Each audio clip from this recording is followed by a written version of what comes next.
বোলপুরেই প্রথম সৌরভ গাঙ্গুলি 9 মে অর্থাৎ 25শে বৈশাখ বোলপুর স্টেডিয়াম ময়দানে আসছেন। তাই বোলপুর পৌরসভা এখন থেকে সাজো সাজো রব। সৌরভ গাঙ্গুলি বোলপুরে স্টেডিয়ামে ময়দানে আসছেন, সেই উপলক্ষে আজকে বোলপুর পৌরসভার চেয়ারম্যান মাননীয়া পর্ণা ঘোষ সাংবাদিকদের মুখোমুখি হন। কাজী আমিরুল ইসলামের রিপোর্ট। প্রথমেই আমাদের যে সমস্ত সাংবাদিক বন্ধুরা রয়েছেন তাদেরকে বলি যে আগাম যে নতুন বছর আসছে, শুভ নববর্ষের অনেক অনেক শুভকামনা, শুভেচ্ছা। সবাই ভালো থাকুক পৌরসভার পক্ষ থেকে এই কামনাই করে। আমরা কম বেশি সবাই জেনে গেছি যে আমাদের বাংলা ক্রিকেটের তথা ভারতবর্ষের প্রবাদ পুরুষ আমাদের মহারাজ প্রিন্স দ্য ক্যালকাটা সৌরভ গাঙ্গুলি আমাদের বোলপুরে আসছেন। এটা পুরোটাই হচ্ছে বোলপুর পৌরসভার উদ্যোগে।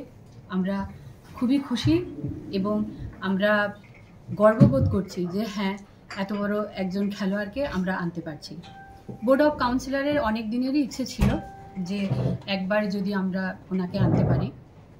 তাছাড়াও খুব খেয়াল করলে দেখবেন যে আমাদের মাননীয় মুখ্যমন্ত্রী খেলার প্রতি একটা বিরাট প্রসার ঘটাচ্ছেন বা ঘটিয়ে চলেছেন। সব খেলার ক্ষেত্রে মহিলা পুরুষ নির্বিশেষে সমস্ত জায়গায় খেলার দিকে তিনি বিশেষভাবে লক্ষ্য রেখেছেন।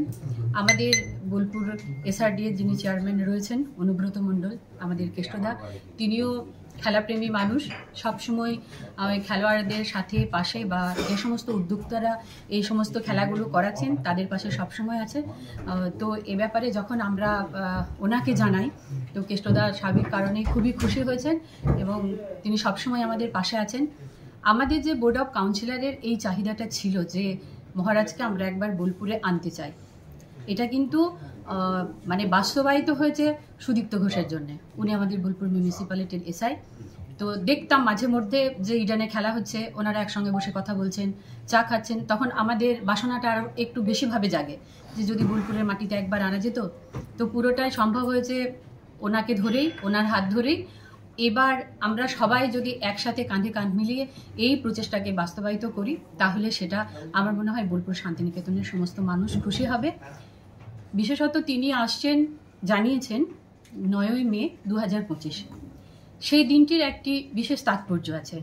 সেদিন রবি ঠাকুরের জন্মদিন 25শে বৈশাখ।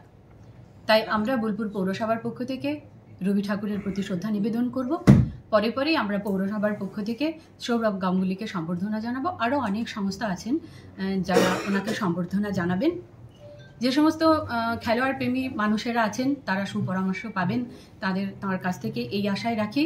আর আপনাদের মাধ্যমে এই খবরটা ছড়িয়ে পড়ুক সমস্ত জায়গায়, আমাদের স্টেডিয়াম মাঠ কানায় কানায় পরিপূর্ণ হোক, এই আশায় রাখি। দিদি, কি কর্মসূচি, মানে সৌরভ গাঙ্গুলি 9 মে সারাদিন কি কর্মসূচি রয়েছে?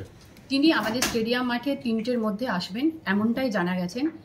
সেদিনকে কর্মসূচি বলতে গেলে রবি ঠাকুরকে নিয়ে, তো আমরা চাইছি যে তার গান, তার নাচ, তার কিছু আবৃত্তি বা আমাদের যে একটা ঐতিহ্য আছে বোলপুর শান্তিনিকেতন বুকে আদিবাসী নৃত্য, সেটাকে আমরা রাখার চেষ্টা করছি। ওনার কাছ থেকে সুপরামর্শ আমরা পাবো। আর আমাদের যিনি এসআরডিএ চেয়ারম্যান আছেন উনি সমস্ত ব্যাপারে বোলপুর পৌরসভার সাথে ছিল, আছে, ভবিষ্যতে থাকবে এরকম আশা তিনি রাখেন। তো ওনার কাছ থেকেও কিছু কথা আমরা শুনবো। এরকম ভাবে আশা করি সেদিনটা পালন করা হবে। সংবর্ধনার পাশাপাশি কিছু আবেদন রাখা হবে তার কাছে? প্রথমেই তো আর আমরা আবেদনের কথা বলতে পারি না। তিনি আসুন, এতেই আমরা খুশি।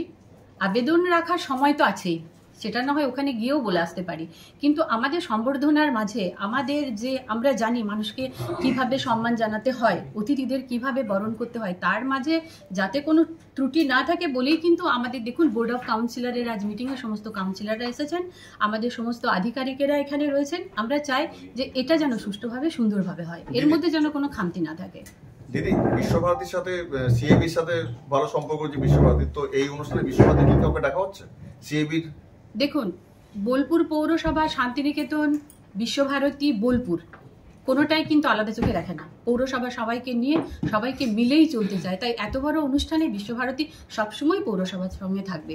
আমাদের বিশ্বভারতীর যে সমস্ত গুণীজনেরা রয়েছেন তারা যদি এই অনুষ্ঠানে আসতে পারেন, আমরা যদি আনতে পারি, আমরা নিজেরাই গর্বিত হব। জানানো হবে? অবশ্যই জানানো হবে। যেহেতু প্রথমবার আসছেন বোলপুরে উনি, প্রথম বোধহয় সম্ভবত বোলপুরে প্রথম।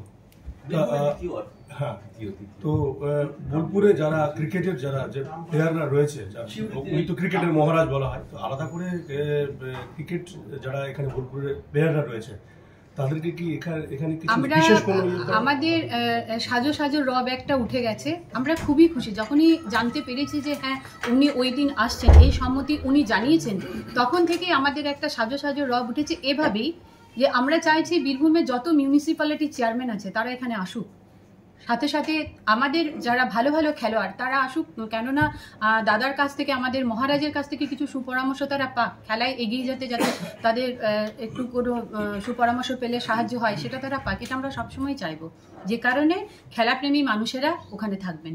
খেলার মান বাড়াতেই কি এমন তো? অবশ্যই, কেননা আমি প্রথমেই বলেছি আমাদের মাননীয় মুখ্যমন্ত্রী খেলার উপরে এখন বিশেষভাবে নজর দিয়েছেন, আগেও দিয়েছিলেন, কিন্তু এখন একটা জিনিস খেয়াল করলে দেখা যাবে মহিলা পুরুষ সবাই খেলার মাঠে নেমেছে। আর বারবার দেখবেন আমাদের বোলপুরে যে ভালো ভালো খেলা হয়ে যাচ্ছে, সুন্দরভাবে হচ্ছে, তো সেখানে আমাদের এসআরডিএ চেয়ারম্যান বলেই থাকেন যে আপনারা মোবাইল ছেড়ে মাঠে আসুন, তো সেটাকেও তো আমরা বোলপুর পৌরসভার পক্ষ থেকে বাস্তবায়িত করতে চলেছি, আর খুবই খুশির সঙ্গে করতে চলেছি যেহেতু মহারাজ আমাদের বোলপুর শান্তিনিকেতনে আসছেন। এসআরডিএ চেয়ারম্যান কি থাকবেন বোলপুর স্টেডিয়ামে? অবশ্যই থাকবেন, অবশ্যই থাকবেন। একদিনের কি কর্মসূচি রয়েছে? শুধু 9 মে।